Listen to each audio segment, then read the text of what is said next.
नितीश कुमार यांच्याचकडे पुन्हा एकदा बिहारची धुरा दिली जाईल म्हणून त्यामध्ये फार काही प्रश्नचिन्ह शिल्लक राहिलेलं नव्हतं गेल्या काही दिवसांमधल्या घडामोडी पाहता। पण नितीश कुमार यांनी हे साध्य कसं केलं?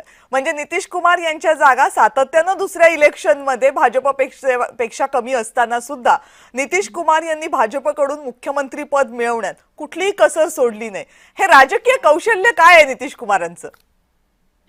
राजकीय कौशल्य हा एक भाग आहे। म्हणजे नितीश कुमार यांची तिथली प्रतिमा तुम्ही आता जी टाइमलाईन आपण जय महाराष्ट्रावर जी सगळी सांगितली की कशा प्रकारे सायकल देण्यापासून 10,000 रुपयांचा व्यवसायातली मदत केली आणि विशेषतः महिला मतदारांकरता केलेले प्रयत्न आणि त्यामुळे महिला मतदारांनी जो विश्वास व्यक्त केलाय त्यामुळे हा एक भाग आहे। पण त्यातला दुसरा असा भाग आहे की भारतीय जनता पार्टीने किंवा एकूण एनडीए एकत्र राहिलं पाहिजे आणि भारतीय जनता पार्टी एक केंद्रातला मोठा पक्ष किंवा अनेक राज्यात पक्ष सत्तेत आहे अशा पक्षांनी एक मेसेज द्यायला लागतो की जागा जास्ती कोणाच्या, म्हणजे विशेषतः बिहारच्या बाबतीतलं जे गणित होतं, कारण जे एकूण नितीश कुमार यांची जी प्रतिमा आहे ते पलटूराम आहेत, अगदी शेवटच्या क्षणापर्यंत असा रिझल्ट घेऊन सुद्धा भाजपची साथ सोडतील आणि तिकडे जातील का अशी जी सगळी राजकीय चर्चा होती त्या पार्श्वभूमीवर दोन्ही पक्षांनी मला असं वाटतं की राजकीय प्रगल्भपणा तो दाखवावा लागतो, तो दाखवलेला आहे।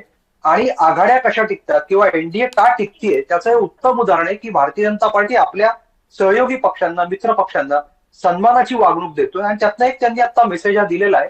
आणि म्हणून मी म्हटलं की एकीकडे त्यांचं राजकीय कौशल्य आहे, त्यांची तिथली जनमानसातली प्रतिमा आहे, एकूण बिहारच्या जनतेवर असलेली त्यांची एक वेगळ्या प्रकारची पकड आहे। अशा सगळ्या पार्श्वभूमीवर हे जे काही आता पुढे जायचं, एकत्र राहायचं, हा जो मेसेज द्यायचा या सगळ्यांना तो आता यातनं साध्य केलेला आहे।